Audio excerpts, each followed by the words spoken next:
Hi friends, welcome to my channel. இன்றைக்கி நாம் இதை பற்றி பார்க்க போகிறோன்னா, தாய்ப்பால் கொடுக்குற தாய்மார்கள் நம்ம எப்படி இருக்கணும், எந்த மாதிரி பால் கொடுக்கணும் அப்படிங்கிறத பற்றி தான் பார்க்க போகிறோம்.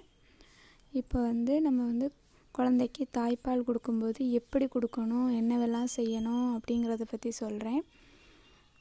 நம்ம இப்போ குழந்த பெற்றதுமே நம்ம ஹாஸ்பிட்டலில் 4 நாள் 5 நாள் இருந்துட்டு அங்கே குளிக்க வைக்க அவ்வளோவா சௌகரியம் இருக்காது. ஹாஸ்பிட்டலில் இருந்து வீட்டுக்கு வந்த உடனேயே நீங்கள் காலையிலையும் நைட்டும் வெந்நீர் வச்சு குளிக்கணும். வெந்நீர் வச்சு கஸ்தூரி மஞ்சள் அப்படின்னு கடையில் கிடைக்கும் ஃப்ரெண்ட்ஸ். கஸ்தூரி மஞ்சள் வாங்கி நீங்கள் நல்லா மேலெல்லாம் நல்லா தேய்ச்சி, உங்கள் மார்பகத்துலலாம் நல்லா தேய்ச்சி குளிக்கணும். காலையிலையும் சாயந்தரமும் குளிக்கணும். மஞ்சள் தேய்ச்சி குளிக்கணும். குளித்தா தான் அந்த மஞ்சள் கிருமி நாசினி. அதனால் மஞ்சள் தேய்ச்சி குளித்தா நம்ம உடல் நல்லா ஆரோக்கியமாக இருக்கும். நம்ம குழந்த வாய் வச்சு குடிக்கக்கூடிய நம்ம மார்பகம் நல்லா சுத்தமாக இருக்கும். பால் கொடுக்கறதுக்கு முன்னக்குட்டி நம்ம வெந்நீர் வச்சு நல்லா ஒரு காட்டன் துணி வச்சு வெந்நீர் வச்சு நல்லா அந்த நிப்பிலெல்லாம் நல்லா தொடச்சிட்டு அதுக்கப்புறமா பால் கொடுக்கணும். அந்த மாதிரி செஞ்சிங்கன்னா நம்ம குழந்தையும் நல்லா ஆரோக்கியமாக இருக்கும். தாய்ப்பால் கொடுக்கும்போது சும்மா அப்படியே உடனே எடுத்து அப்படி கொடுக்கக்கூடாது. நம்ம வெந்நீர் வச்சு நல்லா தொடச்சிட்டு நம்ம கையை வச்சு நம்ம மார்பகத்தை சுற்றி அப்படி ப்ரெஸ் பண்ணணும். அப்படி ப்ரெஸ் பண்ணி அப்படியே அழுத்தி விட்டு அந்த மாதிரி பண்ணினா தான் பால் நல்ல இன்க்ரீஸ் ஆகும். பால் கட்டாது. பால் கட்டாமல் நல்லா குழந்தைக்கு நல்ல பால் போகும் வாய்க்குள்ளே. அதனால் நீங்கள் நல்லா கை வச்சு இந்த நம்ம மார்பகத்தில் அப்படி சுற்றி ப்ரெஸ் பண்ணி அதுக்கப்புறமா நீங்கள் பால் கொடுங்க. ஒரு டைம் ஒரு சைடு மட்டும் நீங்கள் பால் கொடுத்துட்டு அதோடு விடக்கூடாது. இந்த சைடு ஒரு 10 நிமிஷம் கொடுத்தீங்கன்னா அதுக்கப்புறம் குழந்தைய திருப்பி வச்சு இந்த சைடும் ஒரு 10 நிமிஷம் நீங்கள் கொடுக்கணும். அந்த மாதிரி கொடுத்தா தான் குழந்தைக்கு நல்ல வயிறு நிறையும். நீங்கள் குழந்த தூங்கிடுச்சு அப்படின்னாலும் நீங்கள் அது காதை லைட்டாக தடவி விட்டு மறுபடியும் நீங்கள் கொடுத்தீங்கன்னா குடிக்கும். அந்த மாதிரி பண்ணுங்கள்.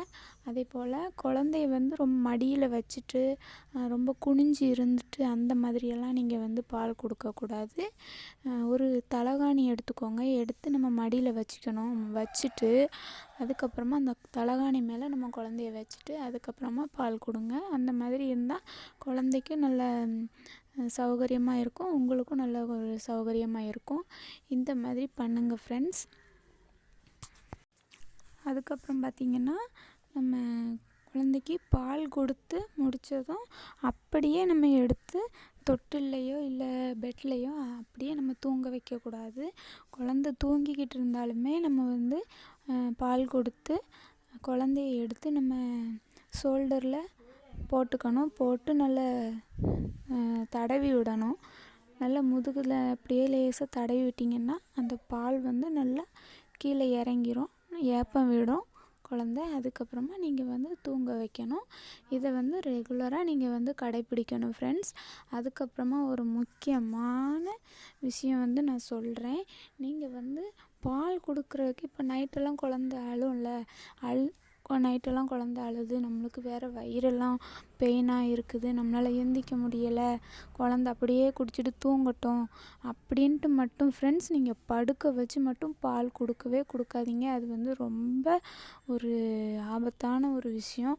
படுக்க வச்சு குழந்தைக்கு எப்போதுமே எந்த தூக்கச்சடவுலையுமே தூக்கத்தில் நீங்கள் இப்படி பண்ணிடாதீங்க ஃப்ரெண்ட்ஸ். எந்த தூக்கம் இருந்தாலுமே நம்ம எப்படியும் முழிக்க தான் செய்யணும். நீங்கள் எழுந்திரிச்சு நீங்கள் தலகாணி எடுத்து மடியில் வச்சுட்டு அதுக்கப்புறமா குழந்தைய எடுத்து நீங்கள் பால் கொடுங்க ஃப்ரெண்ட்ஸ். அதுக்கப்புறமா இந்த மாதிரி படுத்துட்டு இருந்து மட்டும் குழந்தைக்கு பால் கொடுக்காதீங்க. அது குழந்தைக்கு நாசியிலோடி மேலே ஏறிடும். அது குழந்தைக்கு கொஞ்சம் நம்ம எடுத்து வச்சு கொடுத்தோன்னா அப்படியே கீழே இறங்கும் பால். நம்ம கீழே படுக்க போட்டே கொடுத்தோன்னா நம்மளே படுத்து கிடந்து ஏதாச்சும் குடிக்க முடியுமா? குடிக்க முடியாதுல்ல. அந்த மாதிரி தான் குழந்தைக்கும். அந்த மாதிரி சில பேர் தூக்கத்துலலாம் நிறைய பேர் அந்த மாதிரி இப்போ எங்கள் பக்கத்து வீட்டில் எல்லாமே பாருங்கள், எங்கள் பக்கத்து வீட்லேயும் ஒரு அக்கா இருக்காங்க. அவங்களும் அப்படி தான், நான் தூங்கும்போது படுத்திருந்தே பால் கொடுத்துருவேன் அந்த மாதிரிலாம் சொல்லுவாங்க. நான்லாம் சொல்லுவேன், அந்த மாதிரி பண்ணாதீங்கக்கா, நம்ம எவ்வளோ தூக்கத்தில் இருந்தாலுமே நம்ம வந்து குழந்தைய மடியில் எடுத்து வச்சு தான் கொடுக்கணும், அப்படி செய்யாதீங்கக்கா அப்படின்னு சொல்லி கொடுப்பேன். அதுக்கப்புறம் நான் சொல்லி அந்த அக்காவை இப்போ எழுந்திரிச்சு, எவ்வளோ தூக்கம் இருந்தாலும் எழுந்திரிச்சு மடியில் எடுத்து வச்சு தான் குழந்தைக்கு பால் கொடுப்பாங்க. பால் கொடுத்துட்டு நம்ம ஷோல்டரில் குழந்தைய தூக்கி போட்டுட்டு முதுகை வந்து நல்லா தட்டி கொடுக்கணும். அப்படி கொடுத்தீங்கன்னா உங்களுக்கு வந்து குழந்த வந்து சீக்கிரமாக ஏப்பம் விட்டு பால் வந்து இறங்கிரும். அதுக்கப்புறமா தூங்க வச்சுடுங்க ஃப்ரெண்ட்ஸ். இந்த மாதிரி நீங்கள் வந்து ரெகுலராக இதையே ஃபாலோ பண்ணுங்கள் ஃப்ரெண்ட்ஸ். நம்ம வந்து குழந்தைய வந்து நல்லா ஆரோக்கியமாக பார்த்துக்கணும்ல, அது எல்லா அம்மாவுக்கும் இருக்கக்கூடிய ஒரு அக்கறை தான்.